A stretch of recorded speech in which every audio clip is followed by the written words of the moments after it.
Hi everybody, I am Baldwin Burgess and I'm here with Anthony Stonefield. How are you doing, Anthony? Good, thank you. Great. We're in Monaco, a very nice place, at the FundForum International 2013. Today we're focusing on big ideas and we're focusing specifically on technology in emerging markets. We're focusing on emerging markets.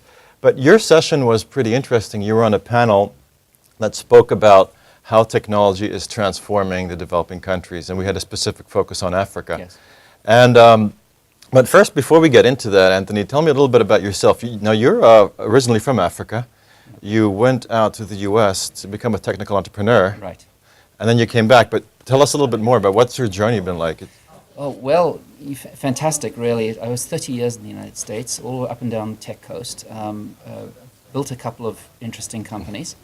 And spent a lot of time in the Silicon Valley environment. And very quickly decided that I wanted to pursue the emerging markets, and I wanted to take finance into it. So thankfully, I was offered a position to establish the African branch of Gramercy Millennium Fund, and I have been doing that now for just under a year. Interesting. So you're also working with Julius Akinyemi on your project is called the Unleashing the Wealth of Nations. Exactly. Right. Yes. Okay. And that's the fundamental notion there is that, as he indicated, $9.3 trillion of natural assets lying dormant in the emerging markets, obviously a big chunk of that in Africa because of the size of the real estate.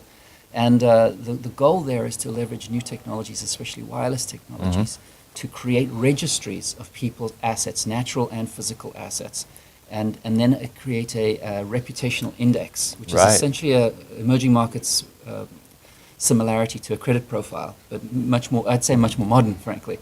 And through those combinations, and then applying those individuals to an open commodities marketplace through cell phones, you essentially unlock what they have as potential, give them some liquidity, and allow them to enter into the international monetary system.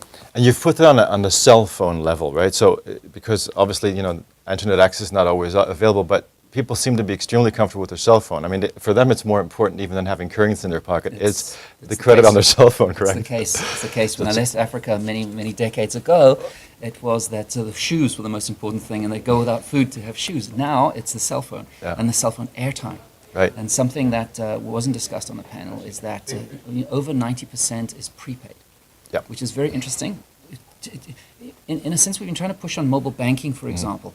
And what you find culturally is that people would rather spend, let's just say, 50 American cents every few days on prepaid than to spend $5 on a whole month. They just are not comfortable with the notion of anything being in a virtual place. So that's a sort of example of a lot of the micro-cultural issues that you have to encounter with trying to get a new technology or new venture seeded and dispersed into a culture. Right, so that easy adoption obviously puts an accelerator on the value chain. It's quite amazing to connect people with each other and the world that way, So how long has this project been going now? I think Julius has been working on it for about 5 years at the MIT Media Lab. He brought it to me when I was at Nokia about just over a year ago, and I immediately grasped it. For me, it was the most tangible bridging of the digital divide that I'd ever encountered. And so, we've been working in tandem on it now. And in fact, we've just started a pilot project with smallholding farmers where big retailers will be able to put out requests for bids to small farmers.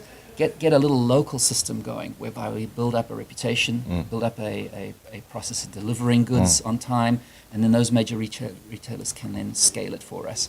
So, and that to me, that's just one of the roots, let's just say, of this huge tree, which is the Unleashing the Wealth of Nations, because it branches out in all different ways from there. Okay, you're a finance man, so you understand the world of raising capital, managing assets, and things like that. When you go to Africa, how does that translate? What does that look like for you?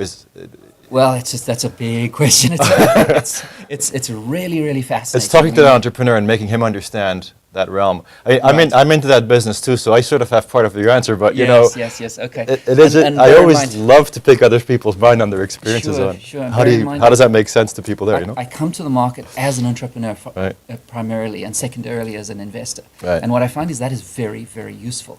Because in a sense, with the fear people have and with the lack of understanding, to sit at a high level and sort of point cash down at things and see, why didn't it work? You really have to have the philosophy of going in and actually hand-holding all the way through. So our approach is very sort of different than the average VC. We have a longer view on what things are doing. We have a very strict focus on developing the management talent, and essentially take take a hand-holding view on it. So a little money can go a long way in Africa, but it can also lead to a dead end unless you develop that management talent while you're doing it. Yeah, and entrepreneurs come in all kinds of mentalities and so on. It's such an open space, right? That and the thing is, it's not like here. Like there's a few entrepreneurs, the guys who are brave enough. Over there, people just don't have a choice but be an entrepreneur. That's so it. everybody is one by definition. You know what? I mean, for example, with the smallholding farmer project, what is common now is that a person will have a piece of land and they will grow for themselves. Yeah. They don't really understand beyond the hand to mouth. The entrepreneurial piece. So that's an entrepreneur, but it's turned inward, right? And what we want them to do is to realize that 10 or 15% of their produce can actually be packaged and sold off, and they can use that to build their infrastructure. And so that triggering over into a expansive entrepreneurialism. And look, in South Africa alone, 1/3 of the workforce are these smallholding farmers. So you imagine if they suddenly became gainful entrepreneurs. The opportunities like that are all across the continent, and it's tremendously exciting. Amazing. A lot of big ideas here today at the FundForum International. Thanks a lot. Sure, no problem. Great.